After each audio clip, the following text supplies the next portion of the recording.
engineer who has worked in the water production and quality assurance as utility manager for over 2 decades. She is the head of transformation and strategy for the Lagos Water Corporation, LWC, and doubles as the business development expert.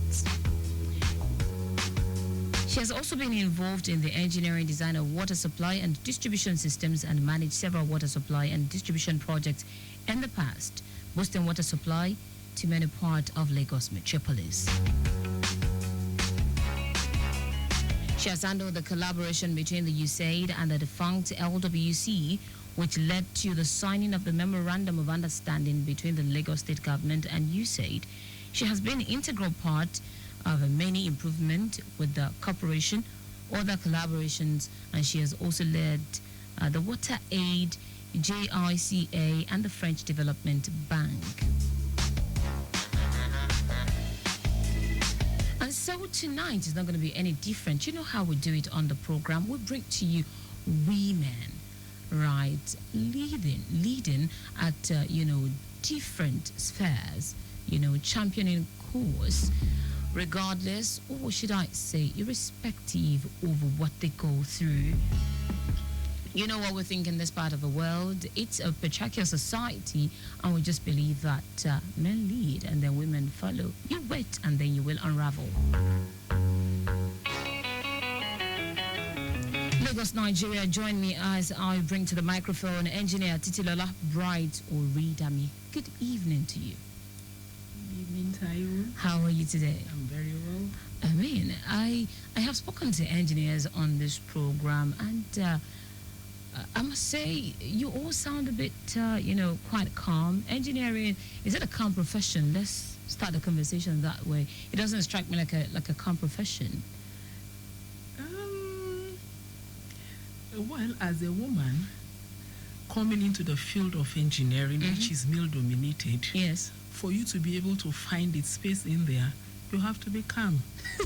Because you have to make the men your allies. Okay. And you can't do that by fighting. Okay. So, and that is why you have to be calm and calculated. Amazing. And you are doing just so well, in achieving all of that. Welcome on the program. Thank you. All right, if you're just tuning in, so far we have been giving report on happenings within the Lagos metropolis, but I can tell you for a fact that we do not have any impediment for tracking at this time. Okay, so leaving the island, connecting the mainland, either through Ikorodu Road or the 3rd Mainland Bridge, you really have nothing to worry about.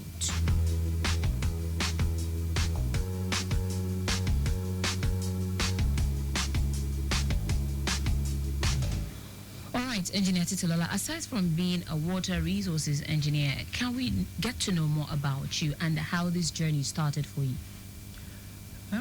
You already mentioned my name, so I don't need to do that.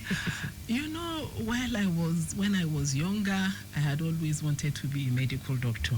Okay. You know how it is for every one of us. So what's changed? So I didn't choose this profession. This profession actually chose me. Oh, how? And, when I did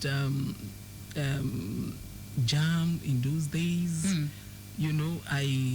when I got into the university and I chose medicine first choice, medicine second choice, medicine third choice. Okay. I didn't want anything. You can actually apply that to water. Treating water is part of medicine. So it was my dream to be a medical doctor. Okay. But when the admissions came, and I saw water resources and environmental engineering, I was heartbroken.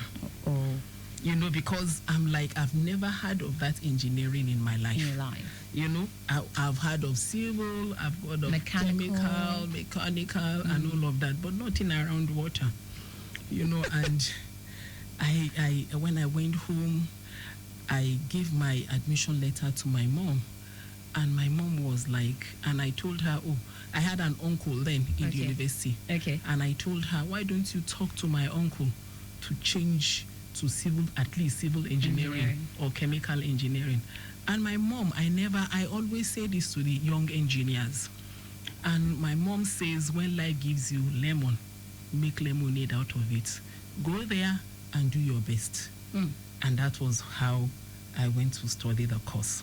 You know, it wasn't easy first year, second year, third year. But by the time we got to the fourth year, when we started the hydraulic analysis and so on, I began to love it. And then it came to when we graduated. And nobody ever, when you look at the job adverts, you don't see anything around water engineering. You will only see a civil there. Okay. A mechanical, anything but water engineering. Okay. So it was tough getting into the industry. Okay. But finally, I got a company who was willing to give me a trial. Okay. So that was Salini Engineering. Okay. And I started as a quality engineer. Okay. Back then, they were constructing a dam then. And that was how I got into water.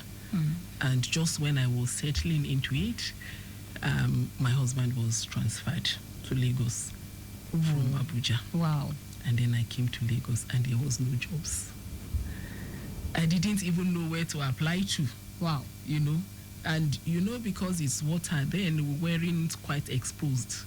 So we're quite limited. And I was fortunate I got to the civil service. And that was when the journey actually begun. And when I got to the service, I started as an engineer on the World Bank Second Urban Water Sector Reform Project. Okay. So I got there as a first level entry engineer. And, you know, the guys then will always tell me, it is your monkey, carry your monkey. Oh. You know, I had to do all the hard work. But trust me, I put all my energy into it. And for me, it wasn't a joke. Okay. Because I know I had to make a niche. Yes. For myself. True. Nobody is ready to give it to you. It's always the mill. What can the lady do? And so for me, every day, and I already had 2 children then.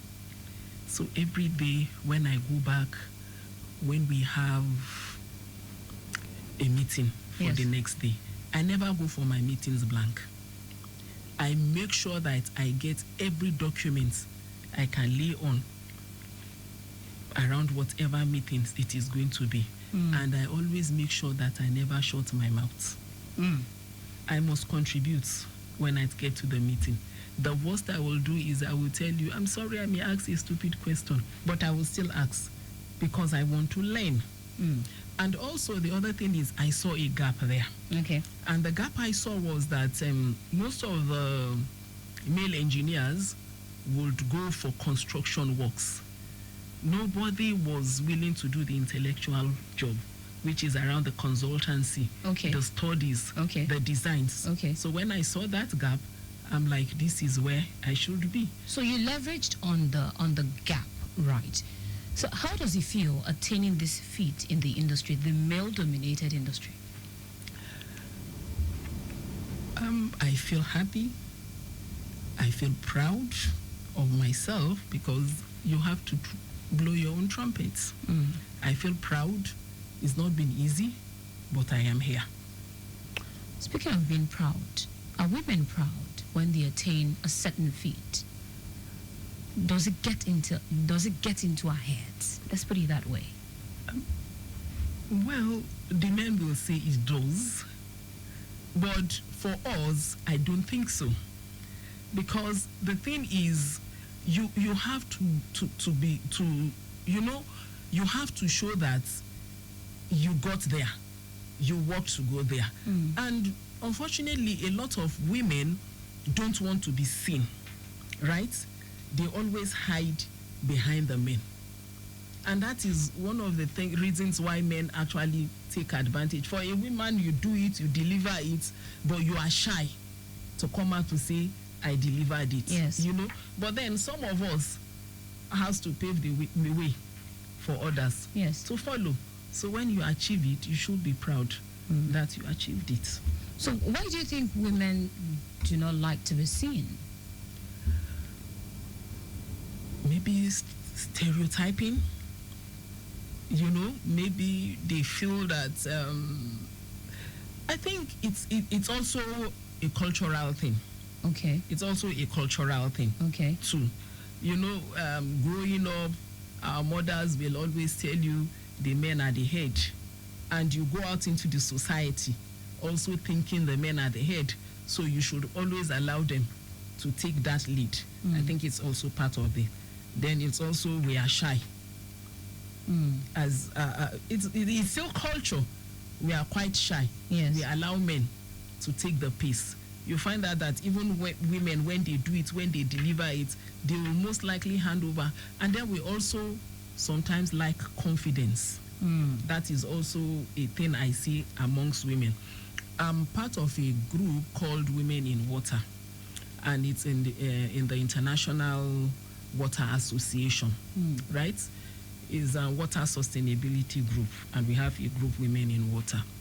And one of the studies when it was carried out was for women in this part of the world. Yes.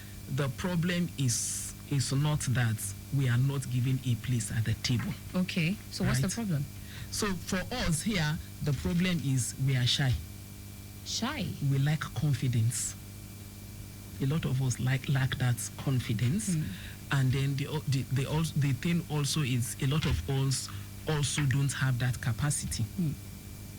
So those three things. So with the the most recent trend over championing the breaking barrier, the gender emancipation thing, do you think we're making progress as to emancipating the women from taking the backstage or back seat? I beg your pardon.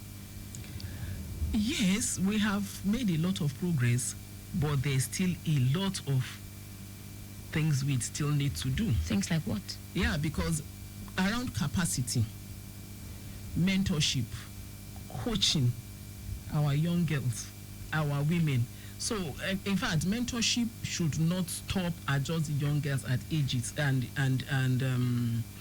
the youth, even people who are advanced, even because you find out that as you progress, a lot of us don't know when we have moved into that executive level. So you need a lot of mentorship, because your roles have changed. Yes. Now, to being an operational person. You are now an executive. Sure. It is now a strategic level. So a lot of us don't know where to draw lines. We don't know when the boundary is. You are no longer an operational person. You find out that we still go to the field where we should be in the office, strategizing while others do that job. So I think we still need a lot of capacity building. We need a lot of mentoring. We need a lot of coaching. Mentoring, coaching, capacity building. We see a lot of these out there now being done by a lot of people outsiders. Where is the place of parenting in all of this? It is also very, very key. But then you cannot give what you don't have. Right? I know a lot of us are trying to do it. But up till now, we have also a lot of parents that are still very, very traditional and don't have this knowledge. And it is only when you have this knowledge that you can transfer it. And that is why you find a lot of groups like the Association of Professional Women Engineers, all these women groups, trying to see how to break those barriers. Because if you don't get it at home, you should get it somewhere. So they are trying to close that gap. As much as we try to, educate the ladies out there, we try to educate the girl child, are we doing enough as to educating their parents also? We are not doing enough when it comes to the parents. Yes, we are doing a lot, because you find out that when you get to the homes, the children are the ones even educating the parents. So actually we need to do more. So we need to look at where is this gap. So if at the parenting stage is the gap, that is where we should concentrate. Lagos Traffic Radio 96.1 FM. The conversation is getting interesting here on Women on Wheels tonight. You can be a part of the program. Should you have any contribution, you can put a call through to 0915-387-7127. Let me also reiterate that out there, vehicular movement is looking a lot better. within Alausa, Obafemi Awolowo looking very good. And yes, Latif Jakonde also not a bad one. For those of you pulling out of the island, using the stretch of the third mainland bridge, it's a very smooth one. But then you would meet up with, that build-up connecting Ifako. Due to the failed the expansion joint there, Inwadogudu is a lot better. As for someone who is just tuning in, you might be wondering who I have been speaking with. I have engineer Titilola Bright-Oridami in the studio. She is a water resources engineer. All right, engineer Titilola. Let's look at, they say charity begins from home, right? Let's look at, when we say parenting, this does not have to do with just the mother. Is there a way the men can actually come in, raising better women? Let's take this call and see who we have on the line. Hello, good evening. Hello, good evening. Uh-oh, we lost the call. You can please put your call through again. Let's have your contribution. Where is the place of a man in all of this? Or is it something we can do alone as women? When I started, I told you we need the men as allies. We can't do it alone. And no woman gives birth to a child alone. It has to be both parents. And if you see girls, they are usually daddy's daughters. And the women who have been outstanding, if you dig down, you would always find out that they are ladies, they are girls that have been close to their daddies. For example, I have always been my daddy's daughter. My daddy will always tell me, when I tell him, oh, I can't do it, my daddy will tell me, you can do it. So it can't just be just the women. We also need to have men as allies. We have to make sure that they also fill in that gaps. And girls always lean towards their daddies. Sure. So I think the men should also be part of this journey for girls. Let's talk about your career a bit as a woman. Talk to me about some of the laudable feats you achieved as a water resources engineer. Lots. And I've been very, Let's very take this grateful. call, please. Hello, good evening. Oh, not again. All right, please do call in again. 0915-387-7127 is the number to call to be a part of a conversation tonight, and the program is Women on Wheels. I am quite grateful to God for where I am today. It's not easy, but I am here. I've been part of so many projects and in so many states. I have worked in about 16 utilities in Nigeria. I have supported them in one way or the other, from system strengthening to tariff study to so many things. I've been a member of the program committee of the International Water Association. It is the biggest water association in the world, and I've been on the program committee. I've written a number of books together with colleagues. I've won awards. I've won scholarships locally and internationally, all in this same water. So I've had a lot of achievements. One major okay, go on. And for Lagos State, I attracted the USAID funding. Amazing. Even though it's closed now, but it's an achievement. Absolutely. Because it was a $44 million grant. Back then. What year was that?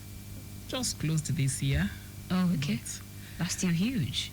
And currently I have the water aid portfolio, which I am growing gradually. Currently they are rehabilitating one waterworks. Amazing. And I have 3 upcoming. I'll take you up on some water projects in Lagos, but then let's look at women marrying, being a career woman, and then being a mother and a wife. In our society, it is one major challenge career women face. How did it go for you? How were you able to navigate it? That is huge. It wasn't because in my early stage of my career, I had 3 children.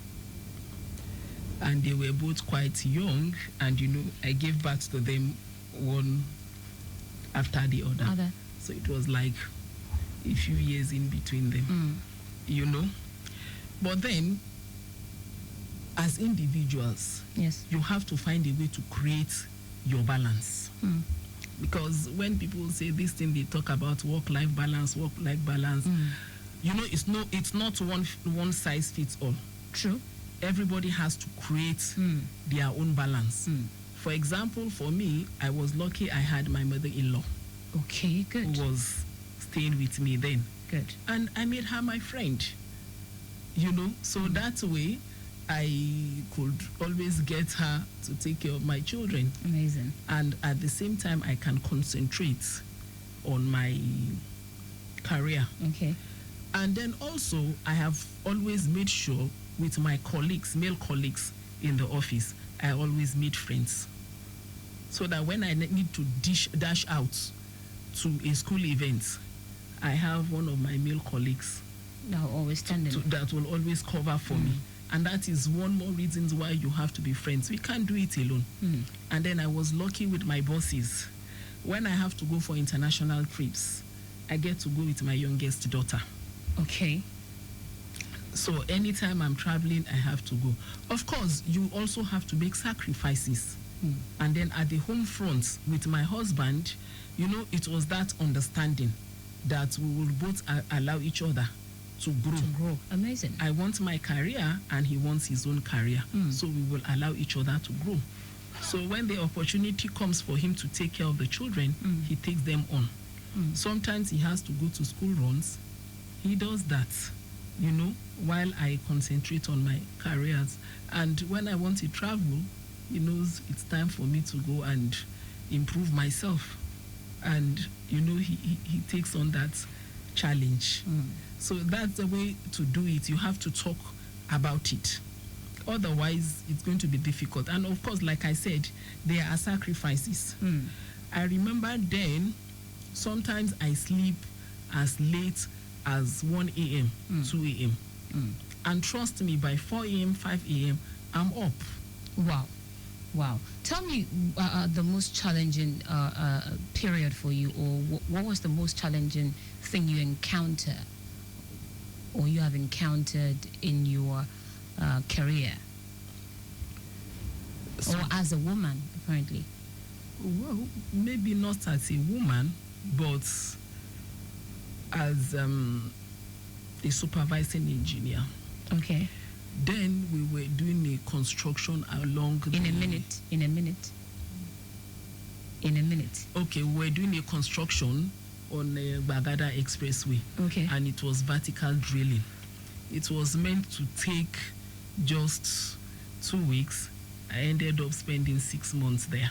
Oh, wow. In fact, we lost one of the things we used for drilling then, but it was a trial moment for me because I had to be there morning, afternoon. Sometimes I'm there till late in the night. It was quite challenging, but I was happy I delivered the project.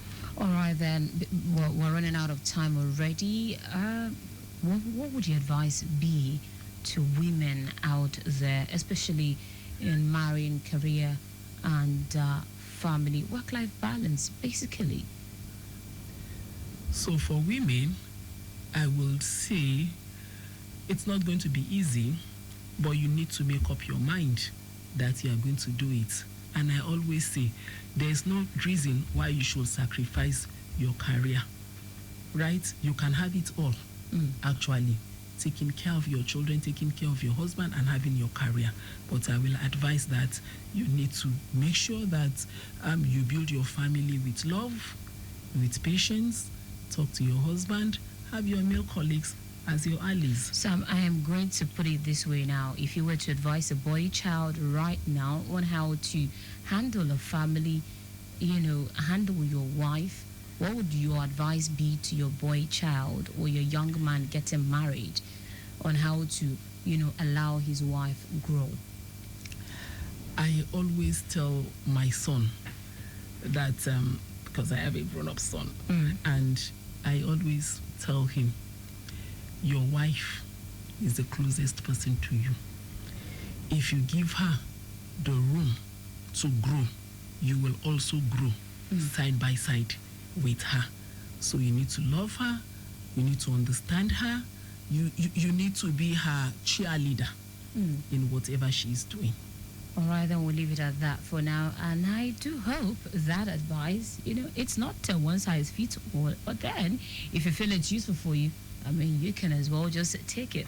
I must say a very big thank you to you for coming on the program. I have been speaking with engineer Titilola Bright-Oridami, and she is a water resources engineer. Thank you so much for coming on the program. Thank you, Taiwo, for having me. All right, then. This is where we wrap it up on Women on Wheels tonight. It has been brought to you, courtesy Toyota Nigeria Limited, and of course, this program has been produced by Ajose, Oluwale, Adeyemi, and Funmilade, Akingbagbohun. Massive thanks to Oluremi Aluko and of course Victor Terry.